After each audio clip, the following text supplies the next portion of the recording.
Hello दोस्तों, आपका स्वागत है हमारे यूट्यूब चैनल में। आज हम आपके लिए लाए हैं जीके का बहुत ही महत्वपूर्ण क्वेश्चन जो कि हर एक एग्जाम में पूछे जाते हैं। तो चलिए शुरू करते हैं।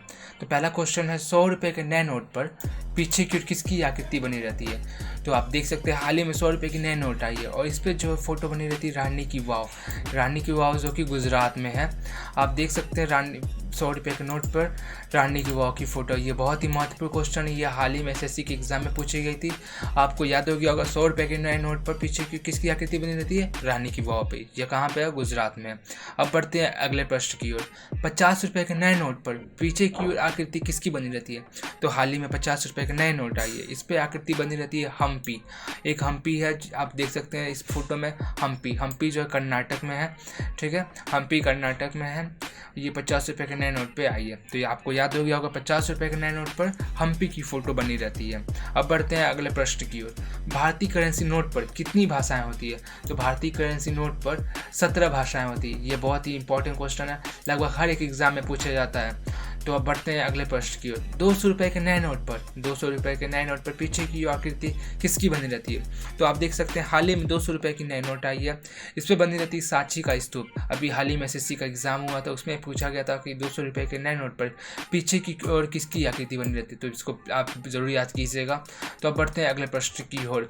5 रुपये के नए नोट पर पीछे की ओर किसकी आकृति बनी रहती है। तो आप देख सकते हैं 5 रुपये का नया नोट, इस पर जो है लाल किला का फोटो बना हुआ है। ठीक है, अब इसको याद कर लीजिएगा। 500 रुपये का नए नोट पर किसकी आकृति बनी रहती है, लाल किला का। ठीक है, 500 रुपये का नए नोट पर बनी रहती है लाल किला का। अब बढ़ते हैं अगले प्रश्न की ओर। हाल ही में 2000 रुपये के नए नोट आई हैं, इस पर किसकी आकृति बनी रहती है।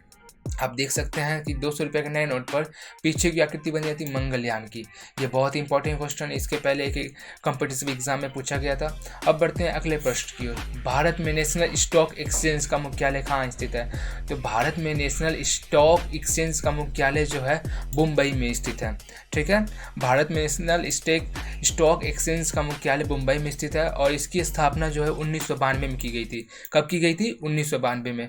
भारत में नेशनल स्टॉक की स्थापना की गई थी 1992। यह बहुत ही इंपॉर्टेंट क्वेश्चन है। अब बढ़ते हैं अगले प्रश्न की ओर। मुद्रा आपूर्ति किसके द्वारा नियंत्रित की जाती है। तो मुद्रा आपूर्ति जो है भारतीय रिजर्व बैंक द्वारा नियंत्रित की जाती है। भारतीय रिजर्व बैंक की स्थापना कब की गई थी। भारतीय रिजर्व बैंक की स्थापना की गई थी 1 अप्रैल 1935 को। ठीक है, 1 अप्रैल 1935 को। ये बहुत ही इंपॉर्टेंट क्वेश्चन हाल ही में पूछा गया था। भारतीय रिजर्व बैंक की स्थापना कब की गई थी, आपको याद हो गया होगा कि 1 अप्रैल 1935 को। 1 अप्रैल 1935। अब बढ़ते हैं अगले प्रश्न की ओर। वर्तमान के आरबीआई गवर्नर कौन है। तो आरबीआई गवर्नर है शक्तिकांत दास। जी हैं, इसके पहले जो होते हैं आपके उर्जित पटेल, अब जो है वर्तमान समय में शक्तिकांत दास। इसको जरूर याद कर लीजिएगा। आपसे बहुत ही इंपॉर्टेंट क्वेश्चन हर बार पूछा जाता है कि वर्तमान में आरबीआई गवर्नर कौन है, तो इसको याद कर लीजिएगा। अब बढ़ते हैं अगले प्रश्न की ओर। भारत में पहली बार बैंक का राष्ट्रीयकरण कब हुआ था। वर्तमान में समय में आप देख सकते हैं कि अनेक बैंकों का राष्ट्रीयकरण हो रहा है, लेकिन भारत में पहली बार बैंकों का राष्ट्रीयकरण कब हुआ था, 1969 में। बहुत इंपॉर्टेंट क्वेश्चन है, 1969 में भारत में पहली बार बैंक का राष्ट्रीयकरण हुआ था। अब बढ़ते हैं अगले प्रश्न की ओर। भारत में वर्तमान में कुल कितने उच्च न्यायालय हैं। तो ये बहुत ही इंपॉर्टेंट क्वेश्चन हर बार पूछता है कि वर्तमान में उच्च न्यायालय कितने हैं। तो ये वर्तमान समय भारत में कुछ उच्च न्यायालय हैं 25। भारत में के लिए उच्च न्यायालय हैं 25। अब बढ़ते हैं अगले प्रश्न की ओर। भारत के नए मुख्य सूचना आयुक्त कौन बने। भारत के नए मुख्य सूचना आयुक्त बने हैं सुधीर भार्गव जी बने हैं आपके नए सूचना आयुक्त। ठीक है, अब बढ़ते हैं अगले प्रश्न की ओर। भारत के पहले लोकपाल कौन बने हैं। भारत के पहले लोकपाल कौन बने होंगे, आप बता सकते हैं इसमें। देखिए, भारत के पहले लोकपाल जो बने हैं पिनाकी चंद्र घोष जी बने हैं। पिनाकी चंद्र घोष जी हैं आपके भारत के पहले लोकपाल जी। आपको ये प्रश्न याद हो गया होगा, ये बहुत इंपॉर्टेंट है। तो भारत के पहले लोकपाल कौन बने हैं, पिनाकी चंद्र घोष जी। ठीक है, अब बढ़ते हैं अगले प्रश्न की ओर। हाल ही में ओपीईसी की 175वीं बैठक कहाँ संपन्न हुई है। तो आपको बता दें ओपीईसी क्या होता है। ओपीईसी जो होता है organization of petrol export countries. इसकी स्थापना जो है 1960 में हुई थी और ओपीईसी की 175वीं बैठक ऑस्ट्रिया में हुई थी। ठीक है, OPEC organization of petrol export countries की स्थापना ऑस्ट्रिया में की गई थी। हाल ही में इसकी इसकी जो है बैठक हुई है। ठीक है, अब बढ़ते हैं अगले प्रश्न की ओर। CEAT क्रिकेट रेटिंग CCR पुरस्कार 2019 में अंतर्राष्ट्रीय क्रिकेट ऑफ द अवार्ड किसने जीता? तो इसका सही जवाब है विराट कोहली। विराट कोहली जी जो है CET क्रिकेट रेटिंग पुरस्कार 2019 में अंतर्राष्ट्रीय क्रिकेट ऑफ द अवार्ड जीता। विराट कोहली ने क्या जीता? अंतर्राष्ट्रीय क्रिकेट ऑफ द अवार्ड 2019 में जीता। अब बढ़ते हैं अगले प्रश्न की ओर। अटलांटिक महासागर जो कि दुनिया सबसे छोटा महासागर है, ये जो है अटलांटिक महासागर अकेले पार करने वाली दुनिया की पहली महिला कौन बनी है?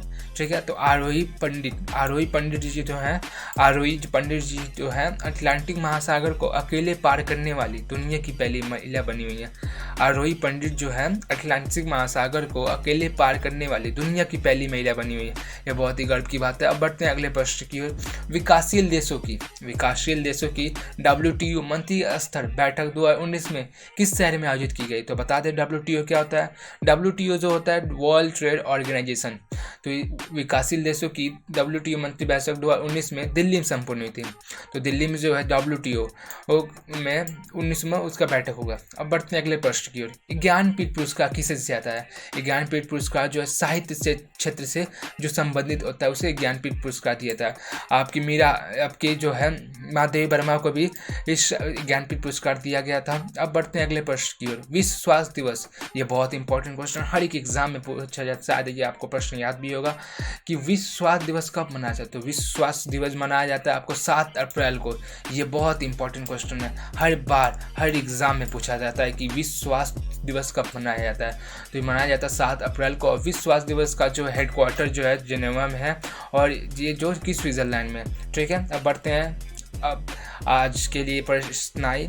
आपको ये वीडियो कैसा लगा आप हमें कमेंट करके ज़रूर